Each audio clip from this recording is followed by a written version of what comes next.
All right. Hi, everybody. Welcome back. Here we are, day 30 of quarantine. Wild. I have no other words besides that. It's just so bizarre.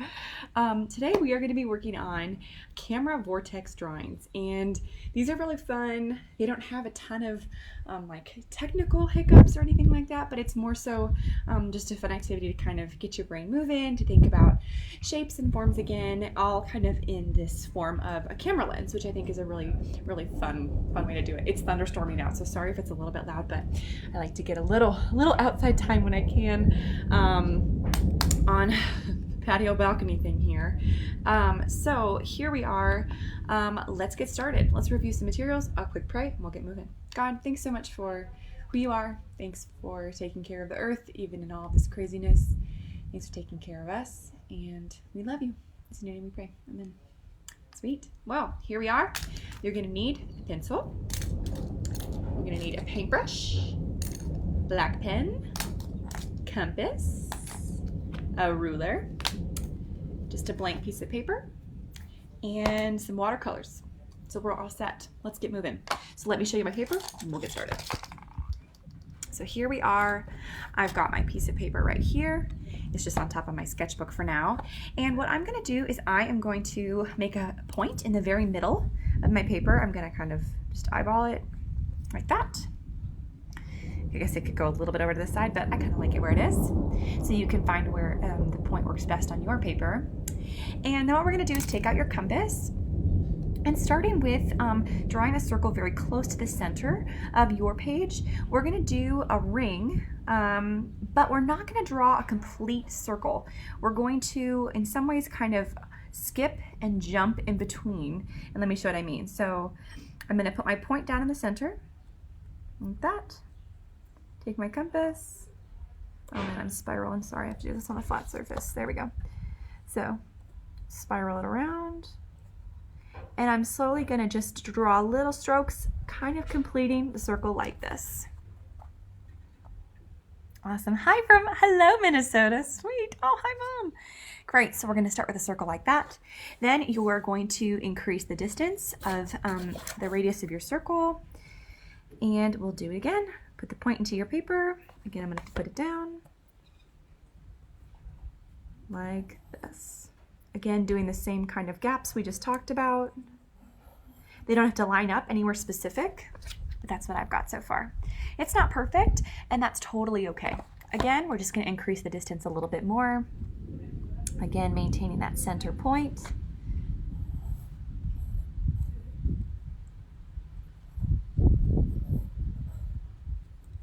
And continuing to kind of get that circle form understood.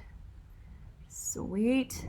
We're going to repeat this process around until you kind of hug the edge of your paper. Wow, this thunder is getting wild out here. This is fun. I've never had fun sound effects like this. Okay, great. So I've got probably one or two more rings left, and then I'll show you my paper.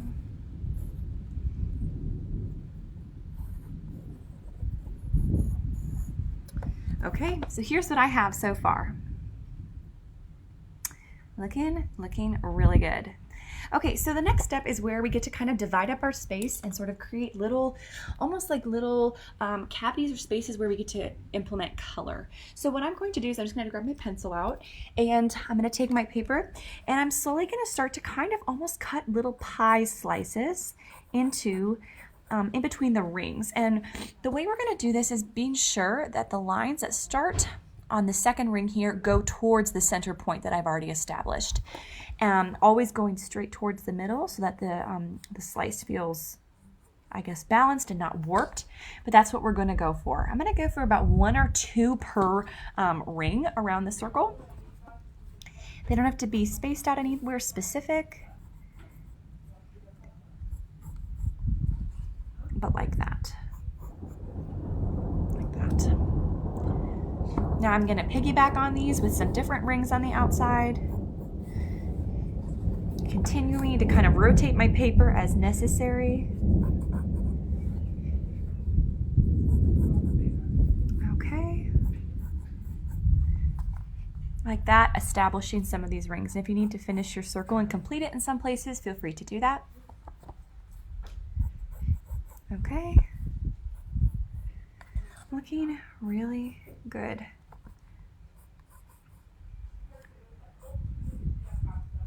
Okay.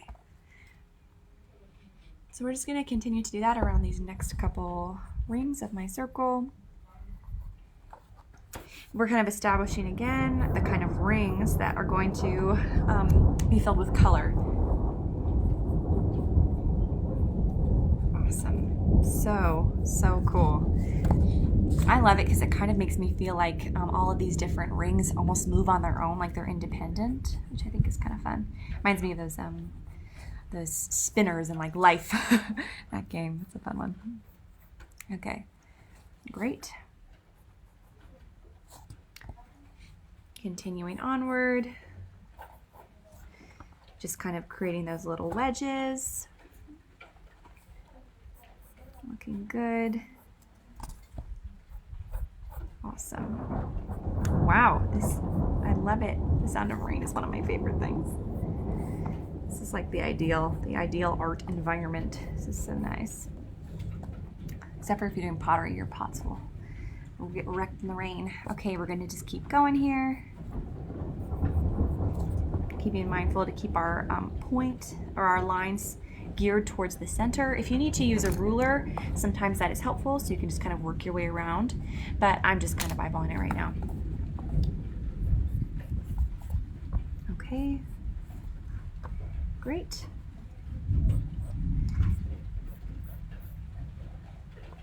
And I got 1 or 2 more rings here. Looking good.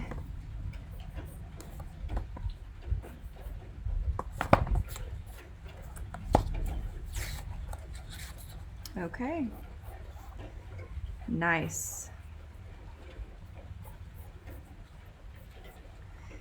This last one is pretty faint, so I'm just going to add a couple of these lines in. Nothing too crazy. And some of these actually drag off my page, so depending on how many lines you got around your circle, totally depend. Okay, awesome. So let me just take a moment and show you my page of paper so far. Awesome. Give you a second to kind of catch up with this one. Again, I'm just gonna I'm gonna kind of solidify this first inner circle here while you're catching up. And this, gonna kind of just sketch around it, establish that first ring. And then let me explain this next part. So here's where, depending on what resources you have available at home, you can kind of modify where it makes sense. So I have watercolors, and I just love the pigments that I have. So I'm gonna be using those to fill in some of my circles here. But let's say you have markers, or you have colored pencils, or crayons, or pastels, or whatever you like to do. Any of those things would work great. So I am in the blue mood, especially with all this rain. It's so moody and fun. So I'm gonna pick out my blue palette here. Probably gonna hang out between the cobalt and this kind of aqua color.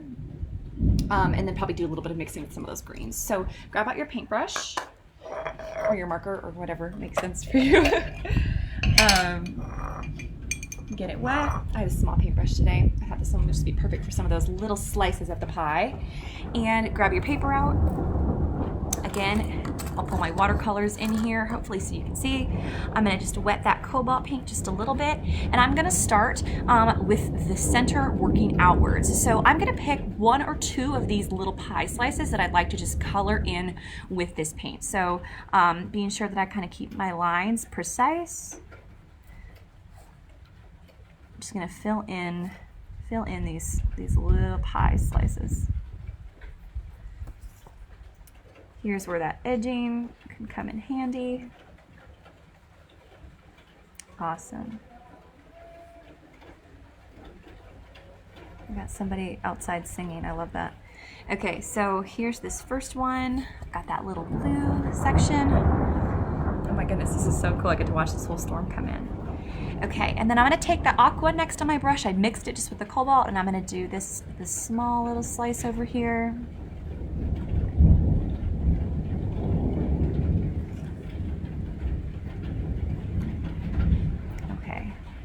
Great.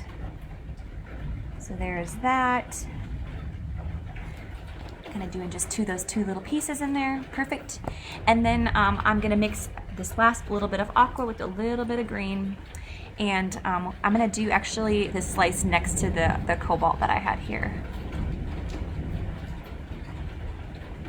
And because mine are watercolors, they're gonna be pretty faint, but if you have markers, of course, your pigment will be a little bit more intense.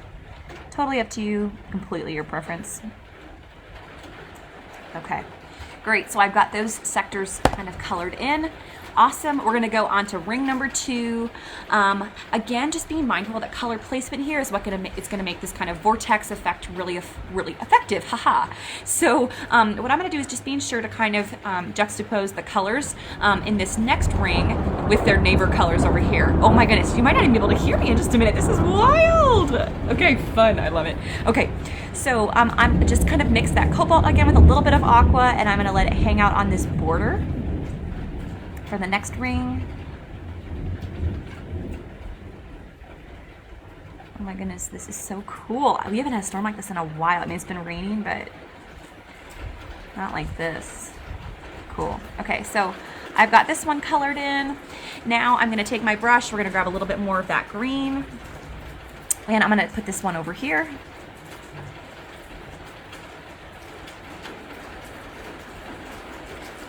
Okay. If you're one of my students watching this, oh my goodness, you probably can't even hear me right now, but I'll just keep going and hopefully you can. One of my students today had a really fun, different kind of project. We were talking about art as a form of service, and I was going to post it today so that you guys could kind of see and get to live a little bit into our lives here, but basically they got to serve around the house in some capacity, which I think is super cool.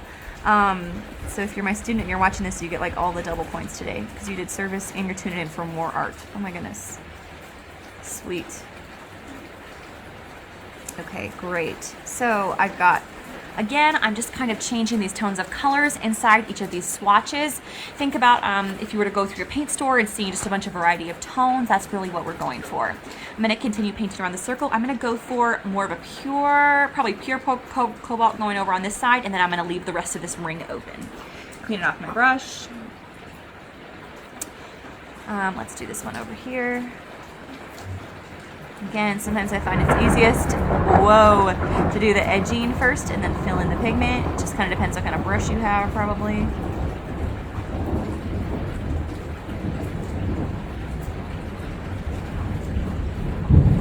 So cool.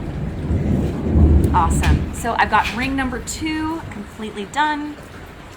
Again, I'm choosing to kind of space out these colors in between the white spaces to just kind of create a little bit of visual interest. You can do them wherever they make sense on your paper.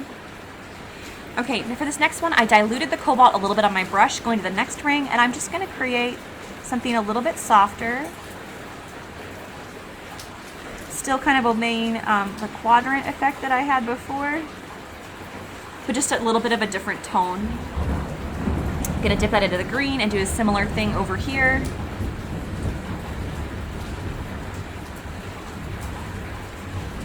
Okay, great. And then lastly, gonna dip this back into the aqua and get a little bit of a merged tone on this side.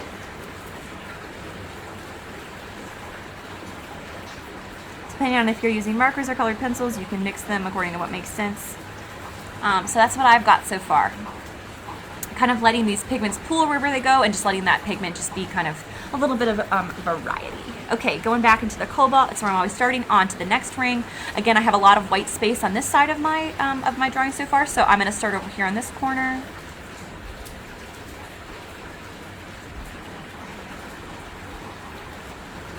Okay. My pigments are spilling just a little bit there, but that's okay. Okay, awesome. So there's that one, and then I'm gonna jump over to this one over here. We're gonna do a little bit of green. Again, just kind of creating my own tones as I go.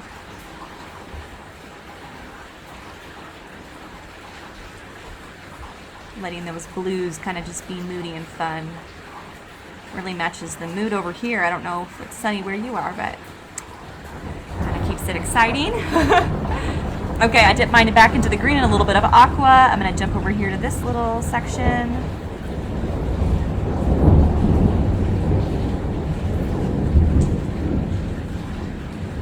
So cool. Like that. And then I'm probably gonna do 2 more in this section. I'm gonna do one, actually I think I'm gonna buddy up with this one and do a similar tone over here. Just gonna grab a little bit more ink to go. And then I'm gonna do, again, probably a lighter green on the side. Fill this one up a little bit more, get a little bit more pigment in there. Okay, cool. Awesome.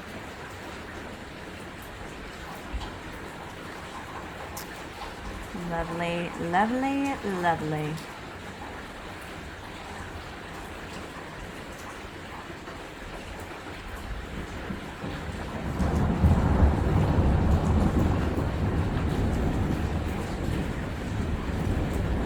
Okay, so I've got those 3 sections all in a row, and then I think what I'm going to do is do just a baby cobalt slice on this side to kind of outweigh some of the value that I have on the side of the ring.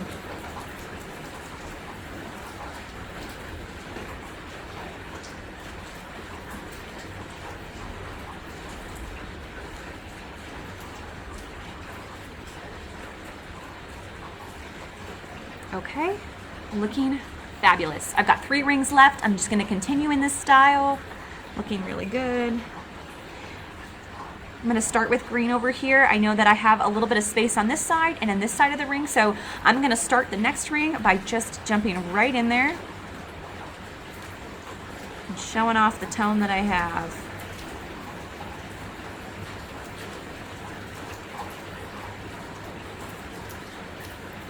Awesome. This project's so therapeutic because you can just kind of go at it at your own pace, and I think it's cool to watch different colors kind of tell a story without having to do maybe what you would expect through like visual storytelling. Okay, cool. So I'm gonna dip back into the blues. Let's get a little blue in here. I'm gonna do some smaller quadrants on this ring.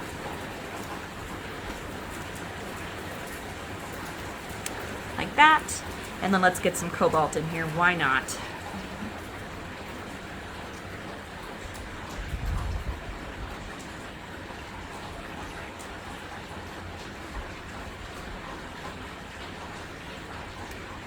Okay.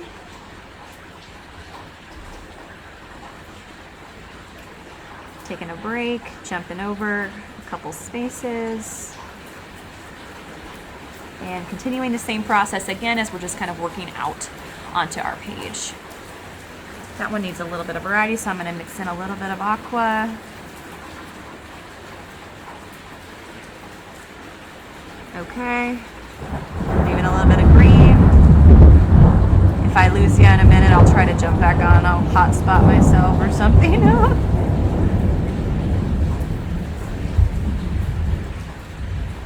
Okay. Great. I'm going to get a little more aqua on this part of the ring, and then we can go on to the next one. Looking good.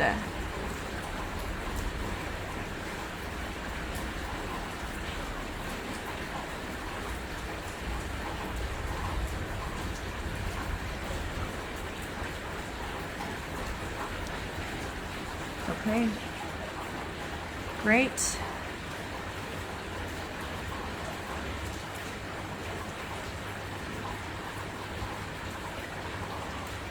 And my paper angled just a little bit too much there, but it's okay. Great, so here's what I got so far. I'll dip my paper in just a second when some of the paint settles. Dipping back into cobalt, onto ring number 3. I'm gonna go big and go home here. Both and gonna get this really, really long section I have painted. The nice thing is as your brush kind of runs out of paint, you get a natural gradient across, so that's kind of nice.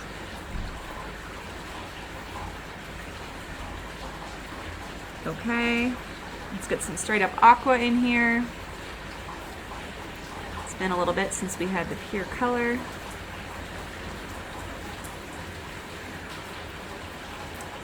And lovely.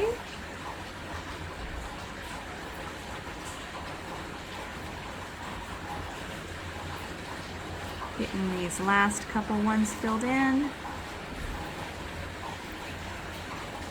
Great.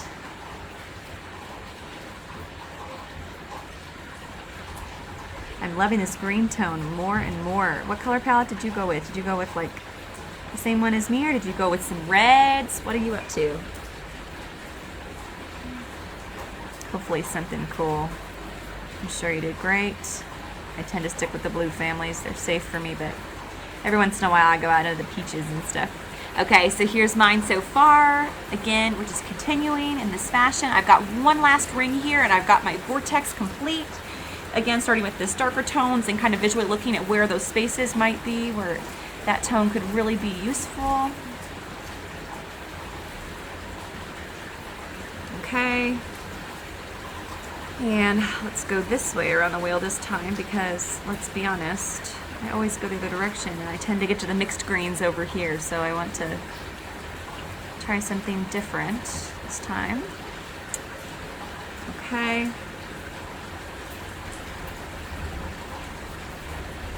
Coming back over, I felt like this side needed a little bit of green. Clean off my brush here. My paint started to bleed there. We'll clean that up. Okay. Let's go to a real nice faded aqua. Mix it with a little cobalt till the end, and I think we're looking good.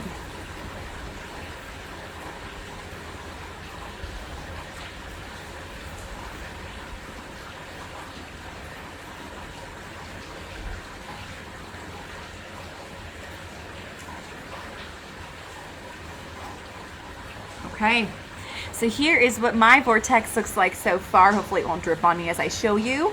I hope yours is looking awesome.